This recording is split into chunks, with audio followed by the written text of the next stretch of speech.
Tonight, new documents obtained by 12 News shedding light on why police arrested 20-year-old Joshua Gonzalez for the murder of a 10-year-old earlier this year.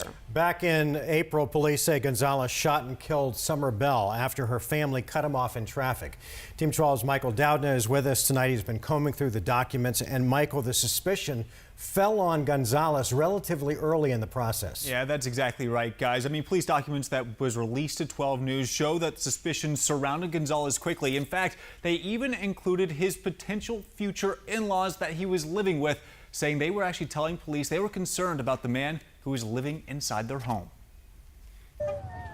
A tragedy breaking the heart of a family. A 10-year-old girl, Summer, shot and killed. Something that was senseless and that didn't need to happen. On April 3rd of this year, the Brown family car would pull out in front of a pickup truck. That truck would follow them on their bumper less than the 2 blocks to their family's home. You know, so I get out the car and I say, "What's up?" And then he automatically starts shooting. Those shots killing 10-year-old Summer. Now, 12 News obtaining police reports giving new details into the investigation that led to the arrest of 20-year-old Joshua Gonzalez.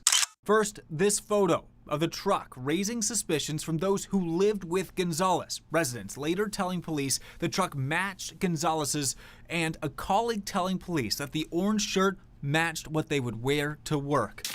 Police reports even detailing one confrontation with Gonzalez after he asked his future brother-in-law to borrow his tires.